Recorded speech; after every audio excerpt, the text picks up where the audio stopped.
On behalf of the General Assembly, Au nom de l'Assemblée générale, j'ai l'honneur de souhaiter la bienvenue à l'Organisation des Nations Unies et à son Excellence Mahmoud Abbas, président de l'État de Palestine. Je l'invite à prendre la parole devant l'Assemblée.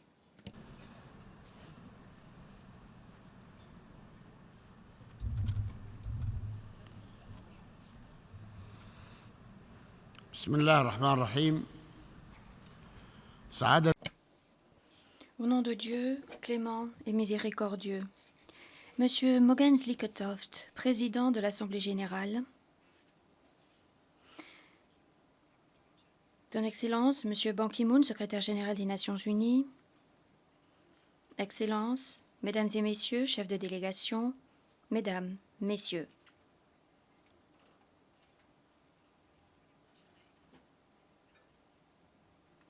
Je suis venu me présenter ici devant vous, venu de Palestine, contraint de tirer la sonnette d'alarme au sujet des graves dangers qu'encourt Jérusalem, où des groupes israéliens extrémistes commettent des incursions systématiques et répétées sur la mosquée d'Al-Aqsa, afin d'imposer une nouvelle réalité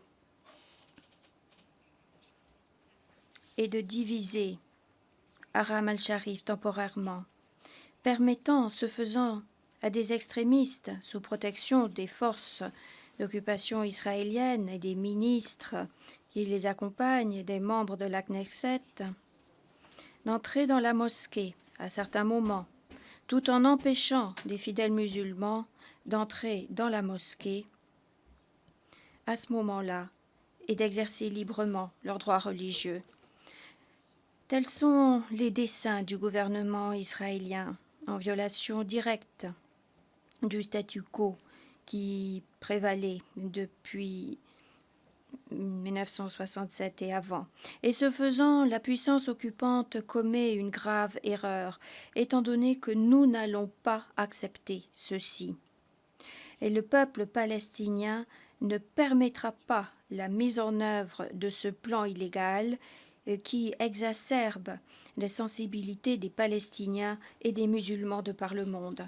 J'en appelle au gouvernement israélien, avant qu'il ne soit trop tard, pour qu'il cesse de recourir à la force brutale pour imposer ses plans visant à compromettre les lieux saints islamiques et chrétiens à Jérusalem en particulier, qu'il cesse ses agissements dans la mosquée d'Al-Aqsa. En effet, ces agissements feront d'un conflit politique un conflit religieux et constitueront une situation explosive à Jérusalem et dans le reste du territoire palestinien occupé. Excellences, Mesdames et Messieurs, c'est un honneur pour moi que de prendre la parole devant vous aujourd'hui au nom de l'État de Palestine, devant cette auguste assemblée, dans le cadre de cette session qui marque le 70e anniversaire de la création des Nations Unies, une organisation qui a fait de la promotion, de la protection, de la paix, de la sécurité internationale et du respect des droits de l'homme des objectifs primordiaux. La question de la Palestine a été une des premières questions inscrites à l'ordre du jour des Nations Unies depuis sa création. Hélas, cette question n'est toujours pas résolue. Alors même que l'organisation et ses États membres continuent à échouer à mettre un terme à l'injustice dont souffre notre peuple, alors même que l'organisation et ses membres ne parviennent pas à aider notre peuple à exercer son droit à l'autodétermination et à jouir de sa liberté en tant qu'État souverain indépendant. Excellences, Mesdames et Messieurs, je vous enjoins de vous pencher sur l'histoire de la question de la Palestine et des résolutions pertinentes des Nations Unies pour comprendre une vérité évidente. Une injustice historique a été infligée à notre peuple et à notre patrie. Un peuple qui vivait de façon pacifique sur ces terres et un peuple qui a apporté une contribution intellectuelle, culturelle, humanitaire véritable à l'humanité. Ce peuple ne mérite pas d'être privé de ses terres. de mourir dans l'exil, d'être engouffré par les mers, ou de passer sa vie à fuir d'un camp de réfugiés à un autre. Hélas, la juste cause de ce peuple reste dans l'impasse après toutes ces années. Notre peuple a placé tous ses espoirs dans les pays membres de cette organisation pour qu'il aide à retrouver la liberté, l'indépendance, la souveraineté, afin que le souhait et le droit d'avoir un État comme tous les autres peuples du monde soit une réalité. À la recherche également d'une solution juste pour la question des réfugiés palestiniens, conformément à la résolution 194 de l'Assemblée générale et à l'initiative arabe pour la paix. Monsieur le Président, Mesdames et Messieurs, nous demandons l'équité, la justice et la paix. Lorsque la Palestine a été divisée en deux États, avec la création d'Israël il y a 67 ans, la deuxième partie de la résolution n'a toujours pas été appliquée. La Palestine, qui est un État observateur aux Nations Unies, mérite d'être pleinement reconnue et d'être membre à part entière. Il est déraisonnable et douloureux, à la lumière des énormes sacrifices que nous avons consentis. Je répète, il est déraisonnable et douloureux, à la lumière des énormes sacrifices que nous avons consentis, et compte tenu de toutes ces années d'exil et de souffrance, compte tenu également du fait que nous avons accepté de faire la paix en vertu de la solution des deux États, fondée sur le droit international et des résolutions pertinentes des Nations Unies, de l'initiative de paix arabe et de la feuille de route du Quatuor, il est déraisonnable et douloureux, disais-je, que la question de la Palestine ne soit toujours pas résolue. C'est une injustice. Monsieur le Président, Mesdames et Messieurs les Présidents, la poursuite du statu quo est complètement inacceptable, étant donné que cela revient à accepter la logique de la force brutale infligée par le gouvernement israélien, alors qu'il continue l'expansion des colonies de peuplement en Cisjordanie, notamment dans Jérusalem est occupée, et qu'il poursuit le blocus de la bande de Gaza, accroissant ainsi les souffrances immenses de nos populations.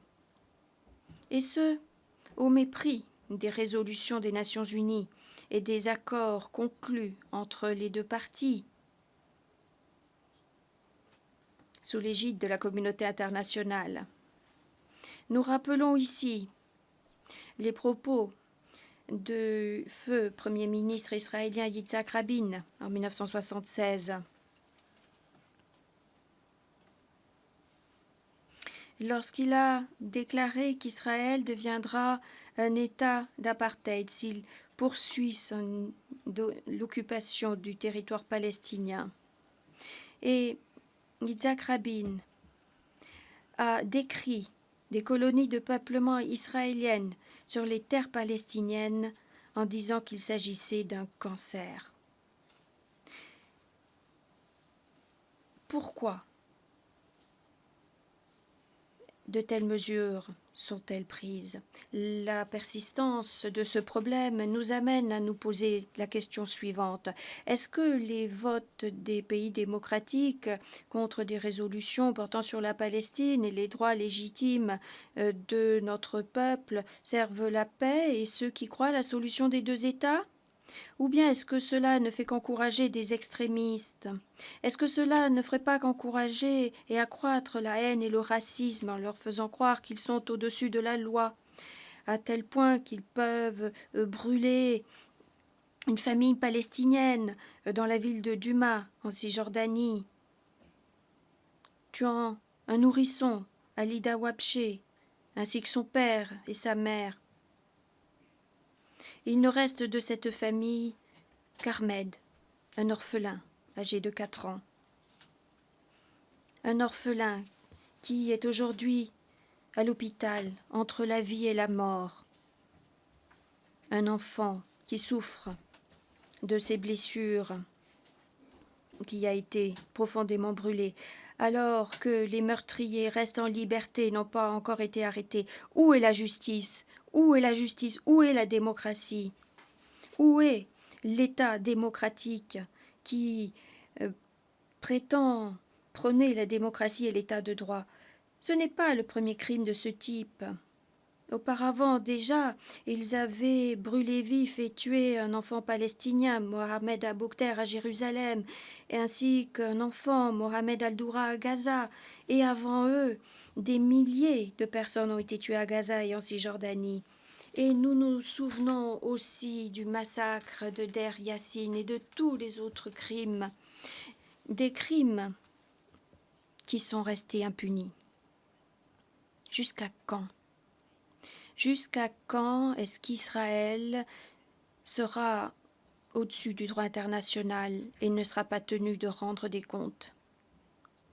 L'heure tourne et je ne suis donc pas en mesure de discuter en détail de toutes les violations israéliennes commises contre notre peuple. Je ne pourrai pas vous présenter par le menu les nombreuses lois répressives adoptées par les gouvernements israéliens qui se sont succédés, dont notamment une loi officielle donnant des instructions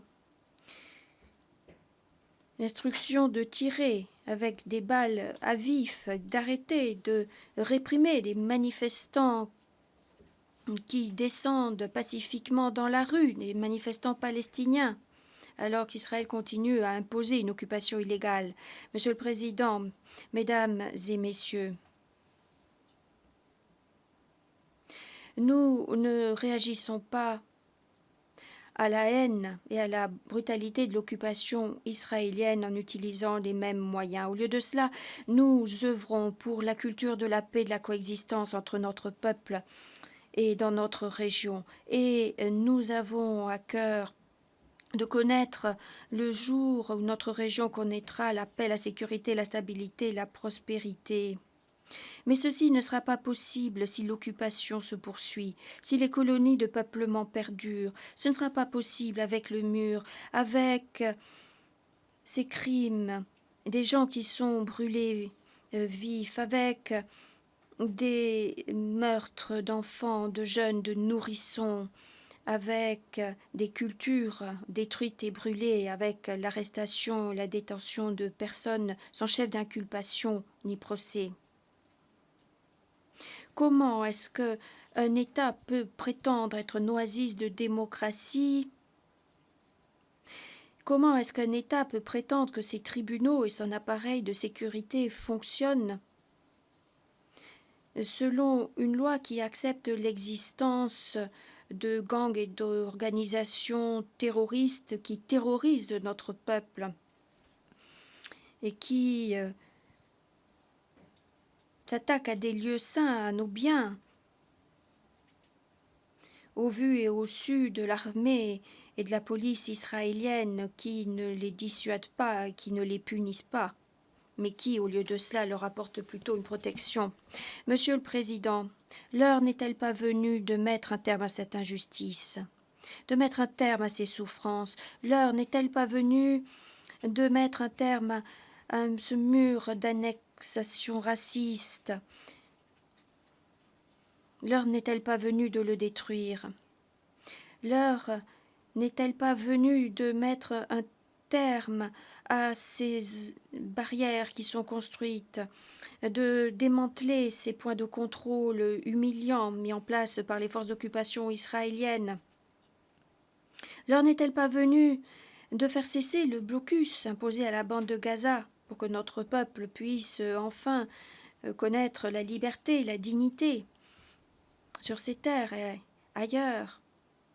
L'heure n'est-elle pas venue de mettre un terme aux colonies de peuplement raciste, terroriste, colonial sur nos terres, des mesures qui détruisent la solution des deux États? Nous vous posons cette question. L'heure n'est-elle pas venue de mettre un terme à l'occupation la plus longue de l'histoire, qui étouffe nos peuples? Monsieur le Président, Mesdames et Messieurs, nonobstant tous les obstacles imposés par l'occupation, depuis la création de l'autorité palestinienne et à ce jour, nous nous sommes attachés sans relâche à édifier et à jeter les fondations de l'État, à créer les infrastructures et les institutions nationales souveraines. Nous avons enregistré de véritables progrès sur le terrain, comme l'ont affirmé plusieurs organes internationaux, en particulier les Nations Unies, la Banque mondiale et le Fonds monétaire international. Nous poursuivrons nos efforts et notre travail avec le soutien de nos frères et de nos amis afin de renforcer notre État. Attachés que nous sommes aux normes internationales, à l'état de droit et à la transparence en tant qu'État moderne et démocratique. Et dans ce contexte, nous apprécions grandement les efforts déployés par l'AHLC sous l'égide de la Norvège et nous exhortons les pays donateurs à continuer à apporter une vie meilleure à nos populations et appuyer les efforts que nous déployons pour mettre en place des institutions de l'État. Notre accession au statut de membre d'organisations internationales et notre adhésion à des traités et des conventions n'est une mesure qui n'est prise contre personne. Il s'agit plutôt de sauvegarder nos droits, de protéger notre peuple, d'harmoniser nos lois et nos règlements, de les rendre conformes aux règles internationales et de renforcer notre statut, notre identité juridique internationale. Est-ce là une erreur? En ce qui concerne la situation palestinienne interne, nous sommes déterminés à préserver l'unité de notre terre et de notre peuple. Nous n'accepterons pas de solution temporaire ou bien un État fragmenté. Nous ne le permettrons pas et nous ne laisserons pas ceux qui souhaitent le faire agir de la sorte. Nous essaierons de constituer un gouvernement d'unité nationale qui mettent en œuvre le programme de l'Organisation de libération de la Palestine et nous nous efforcerons d'organiser des élections législatives et présidentielles. Monsieur le Président, la Palestine est un pays de sainteté et de paix. C'est le lieu de naissance du Christ, messager d'amour et de paix, et de l'Isra et Mirage, l'ascension aux cieux, et le voyage nocturne de Mohammed, paix à son âme, qui nous a été envoyé pour notre miséricorde. C'est la Palestine qui recherche la paix, et le peuple palestinien veut vivre sur ces terres dans la sécurité, l'harmonie, la stabilité, avec des relations de bon voisinage avec tous les peuples et pays du monde. Témoin la contribution spirituelle, humanitaire et culturelle que nous avons apportée à l'humanité dès le départ. Récemment, le 17 mai 2015, deux religieuses de Palestine, à savoir Alphonsine Gattas et Mariam Bawardi, ont été canonisées par sa sainteté le pape François au Vatican, en présence de dizaines de milliers de fidèles venus du monde entier.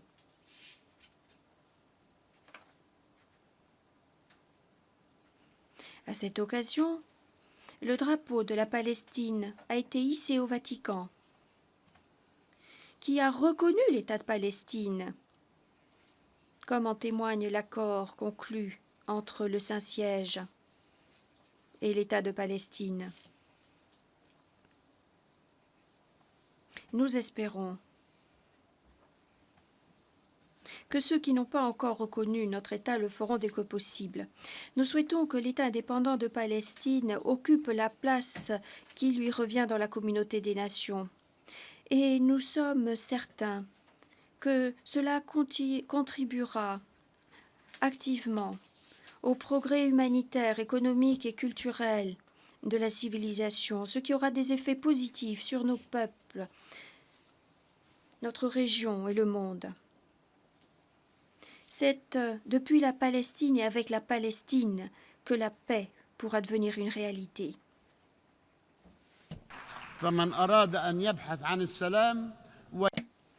Je le répète, ceux qui recherchent la paix, ceux qui veulent lutter contre le terrorisme, devraient d'abord et avant tout régler le problème de la Palestine. C'est là le début de cet effort et je saisis cette occasion pour remercier au nom de mon peuple tous ceux qui, le 10 septembre, ont voté en faveur de la résolution qui nous a permis de hisser le drapeau de la Palestine au siège des Nations Unies. واليوم ليس ببعيد Aujourd'hui,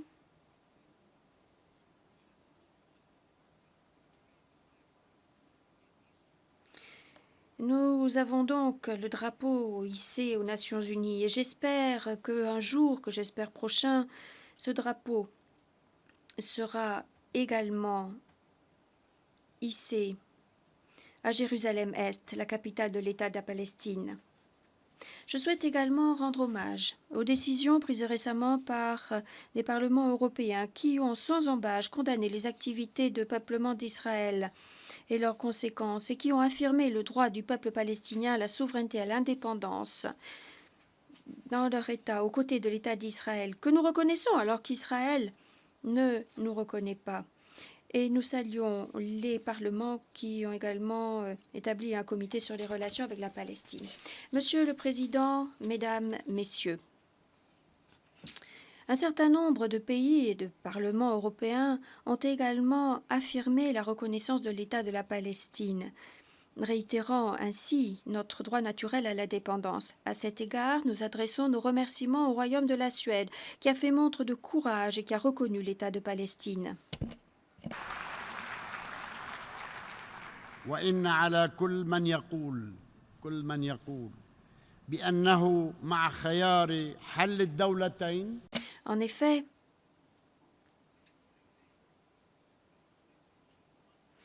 et quiconque prétend appuyer la solution des deux États doit reconnaître les deux États et non pas simplement un seul État. Si vous êtes favorable à la solution des deux États, pourquoi n'appuyer qu'un seul État? Aujourd'hui, je lance un appel à tous les pays qui n'ont pas encore reconnu l'État de la Palestine pour qu'ils reconnaissent l'État de Palestine. Et nous sommes confiants, nous espérons qu'ils le feront, mus par leur foi en la justice. Depuis cette tribune aux Nations Unies et en cette période de fête religieuse, je voudrais lancer un appel sincère au peuple d'Israël, un appel en faveur de la paix, une paix fondée sur la justice, la sécurité, la stabilité pour tous. Je lance également un appel au Conseil de sécurité et à l'Assemblée générale, afin qu'ils assument leurs responsabilités avant qu'il ne soit trop tard. J'espère sincèrement que ces organes assumeront leurs responsabilités avant qu'il ne soit trop tard. Vous n'êtes pas sans savoir qu'Israël a compromis les efforts déployés par le gouvernement du président Barack Obama ces dernières années et plus récemment les efforts du secrétaire d'État John Kerry qui cherchait à conclure un accord de paix par le biais d'une négociation. Les politiques et pratiques du gouvernement israélien et la position de son Premier ministre et des membres du gouvernement nous amènent à tirer une conclusion sans équivoque, à savoir qu'il déploie tous les efforts possibles pour réduire à néant la solution des deux États. Une solution que nous cherchons pourtant à mettre en œuvre sur la base des résolutions légitimes sur le plan international. Il n'y a pas d'autre explication. Nous nous félicitons des efforts déployés par les Européens et la communauté internationale, y compris l'initiative française qui demande de la constitution d'un groupe d'appui international pour parvenir à la paix. Lors d'un sommet récent, les États arabes ont confirmé leur soutien à une résolution du Conseil de sécurité qui réaffirme les paramètres clés pouvant mener à une solution pacifique conformément à la solution des deux États sur la base des frontières d'avant 1967. Une solution assortie d'un calendrier pour mettre un terme à l'occupation. Étant donné qu'il n'est plus utile de perdre du temps dans des négociations pour le simple plaisir de faire des négociations, soulignons que ce qui est nécessaire aujourd'hui, c'est la mobilisation des efforts internationaux pour qu'il soit mis un terme à l'occupation et ce conformément aux résolutions qui sont légitimes sur le plan international. Et d'ici là, je demande aux Nations Unies et en particulier au secrétaire général des Nations Unies et au président de l'Assemblée générale d'assurer la protection internationale du peuple palestinien conformément aux droits international humanitaire. Nous demandons votre protection. Nous avons besoin de votre protection. Nous avons besoin d'une protection internationale. Nous ne pouvons pas rester dans cette situation de statu quo. Nous sommes attaqués de tous côtés. Des agressions contre nous viennent de toutes parts. Nous n'avons personne pour nous protéger. Nous vous en faisons la demande, je vous en conjure, s'il vous plaît, nous vous en implorons, nous avons besoin d'une protection internationale. Mesdames, Messieurs, nous avons essayé de faire pression sur Israël pour qu'il mette en œuvre les accords signés et négocie conformément à la solution des deux États grâce à des pourparlers directs. Et c'est ce que nous faisons. Nous avons des contacts directs avec le gouvernement israélien, également par le biais des États-Unis, de la Fédération de Russie, de l'Union européenne et des Nations unies, les membres du Quatuor et d'autres partis. Néanmoins, le gouvernement israélien persiste à poursuivre ses efforts pour anéantir la solution des deux États. Et pour ancrer deux régimes sur le terrain, un régime d'apartheid actuellement imposé sur le territoire de l'État de la Palestine à l'encontre du peuple palestinien d'un côté et un autre régime caractérisé par de vastes privilèges et par la protection des colons israéliens d'autre part. Sur notre territoire occupé. Notre territoire occupé est marqué par deux systèmes, un système d'apartheid et un autre système qui accorde de vastes privilèges aux colons israéliens. Est-ce que cela est possible? Est-ce que cela est acceptable? Voilà la question que nous posons aux Nations Unies.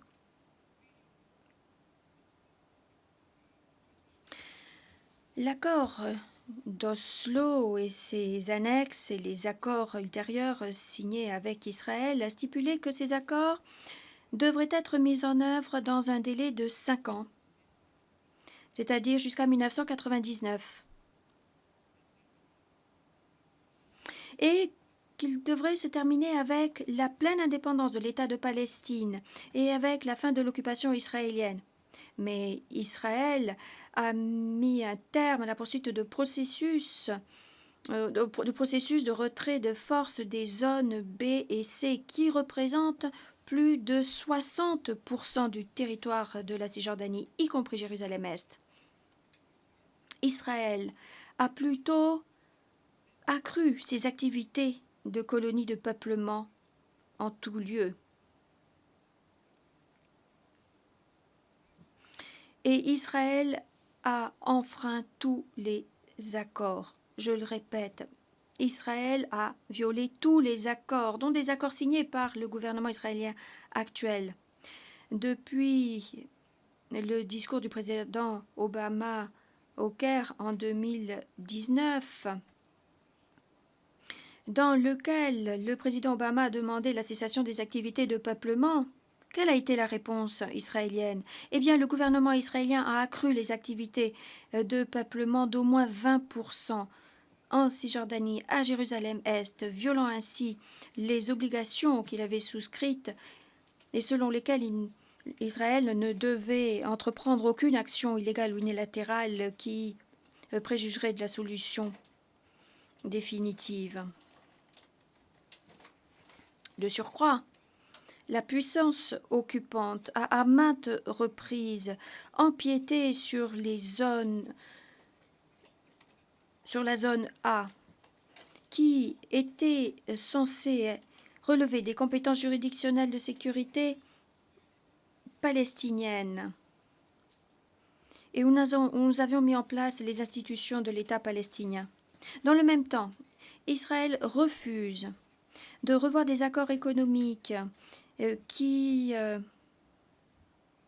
influe sur les capacités de l'économie palestinienne à se développer et à devenir indépendante. Israël est déterminé à imposer sa domination sur notre économie. Une domination qui ressemble à la domination militaire et sécuritaire et qui rejette et qui nie le droit du peuple palestinien au développement et à l'exploitation de ses ressources naturelles. Et ce faisant, Israël a sapé les fondations sur lesquelles reposaient les accords politiques et sécuritaires. Et tous ces accords ont également été hypothéqués par les mesures prises par les gouvernements israéliens qui se sont succédés et qui ont réduit à néant la phase de transition qui devait conduire à l'indépendance de notre État. Et ce, en commettant des violations flagrantes de nos droits, rendant la situation intenable. Par conséquent, dans ce cadre, nous déclarons ici même que tant qu'Israël refuse de respecter les accords signés avec nous, qui font que notre autorité n'a pas de véritable pouvoir, et tant qu'Israël refuse de cesser les activités de peuplement et de libérer le groupe de prisonniers palestiniens conformément à nos accords, Israël ne nous laisse aucune autre possibilité que d'insister sur le fait que nous ne serons plus les seuls à rester attachés à la mise en œuvre de ces accords, alors même qu'Israël continue à les enfreindre. Par conséquent, nous déclarons officiellement que nous ne pouvons pas continuer à être liés par ces accords signés avec Israël et nous insistons sur le fait qu'Israël doit assumer pleinement toutes ses responsabilités en tant que puissance occupante, étant donné que le statu quo ne saurait perdurer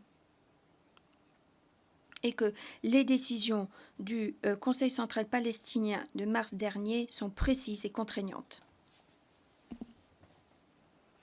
Et Israël compromet ces accords et, par conséquent, nous considérons plus liés à ces accords et Israël est pleinement responsable de cette situation. Voilà la décision prise par le Parlement palestinien et nous annonçons ici cette décision. Notre patience est arrivée à bout et visiblement Israël n'écoute pas la vérité. Israël devrait assumer ses responsabilités et ses devoirs en tant que puissance occupante. L'État de Palestine, sur la base des frontières du 4 juin 1967 avec Jérusalem-Est pour capitale, est un État sous occupation. Oui, nous sommes un État occupé de la même façon que nombre de pays l'ont été durant la Deuxième Guerre mondiale. Rappelons que 137 pays, je répète, 137 pays de par le monde reconnaissent notre État.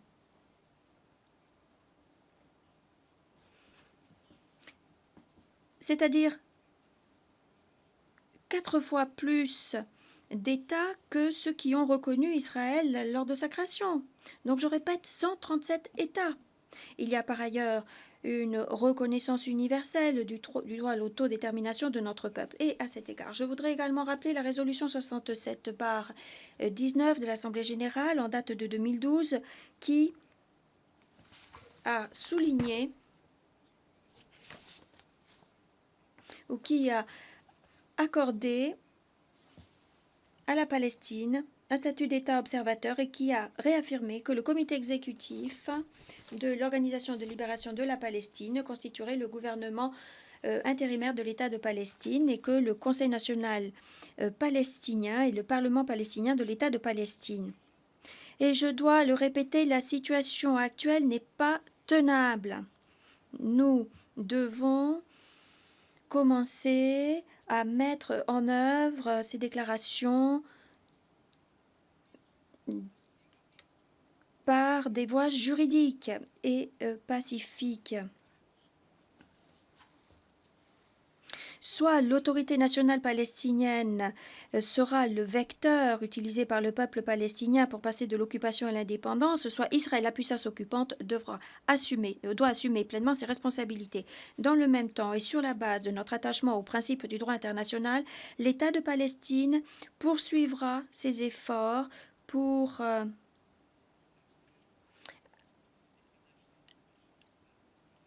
adhérer aux organisations et aux conventions internationales. Et je parle de là de toutes les organisations internationales. C'est dans notre droit. Nous avons le droit d'adhérer à toutes ces organisations internationales, étant donné que ceci nous permet également d'être en harmonie avec notre statut en vertu du droit international. Et nous agirons en utilisant les voies pacifiques et juridiques, y compris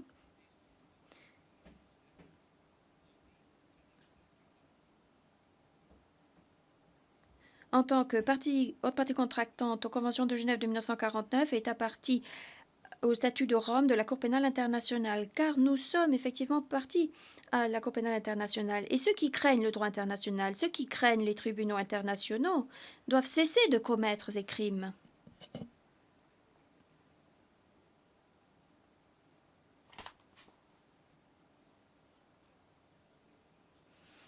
Nous n'aimons pas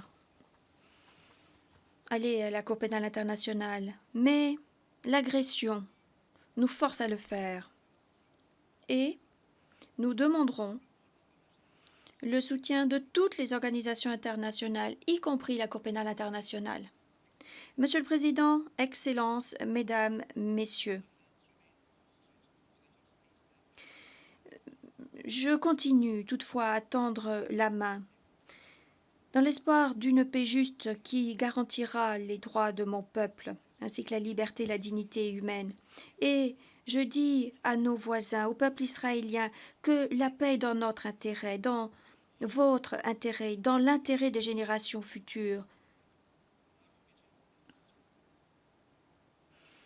Les esprits étriqués sont destructeurs.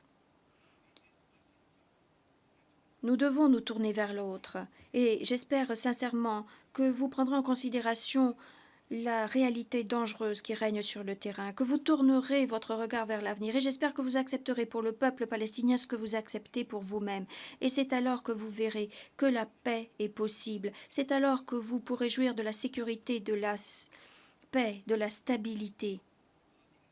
Ces valeurs sont les aspirations qui sont également celles du peuple palestinien. Encore une fois, je vous remercie de votre attention. Monsieur le Président, Mesdames et Messieurs, que la paix et la bénédiction divine soient avec vous.